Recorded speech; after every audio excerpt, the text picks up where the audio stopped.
Tout ce que nous voyons, entendons, goûtons ou touchons ne se forme que dans notre cerveau. La vie est un ensemble de perceptions, c'est un fait. Pourtant, certains ne veulent pas comprendre cette vérité. Ils posent des questions ou font des objections en vain. Ils ont peur de la responsabilité du savoir de cette vérité.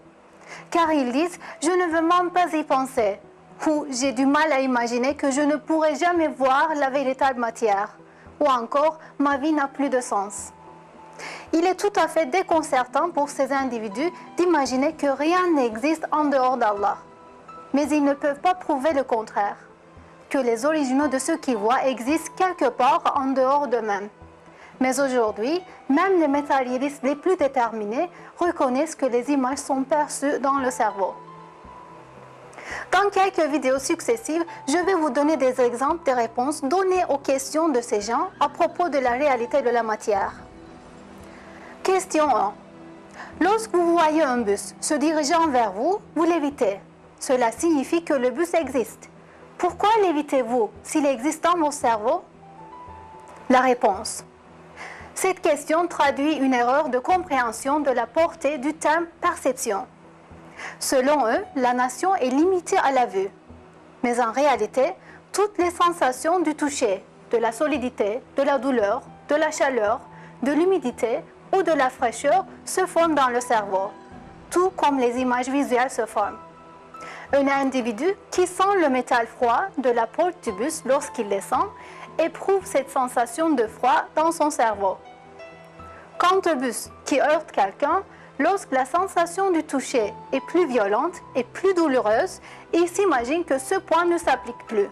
La violence du coup ou de la douleur est pourtant bien perçue dans le cerveau. Pour mieux comprendre, prenons le cas des rêves. Imaginons qu'un individu rêve qu'il se fait heurter par un bus. Il ouvre plus tard les yeux dans un hôpital. Il subit une opération, il entend les médecins parler, il ressent l'angoisse de sa famille auprès de lui.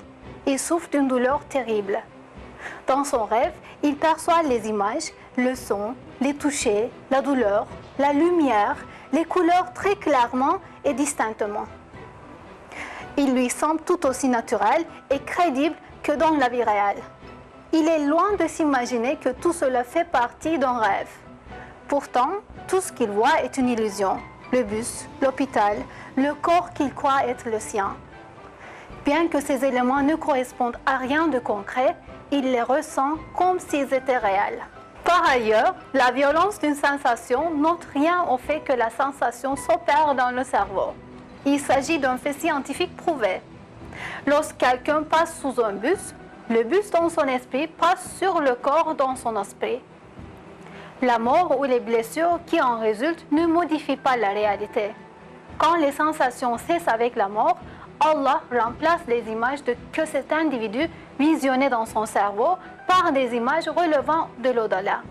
C'est pourquoi ceux qui refusent de reconnaître cette vérité maintenant finiront bien par en saisir pleinement le sens au moment de leur mort.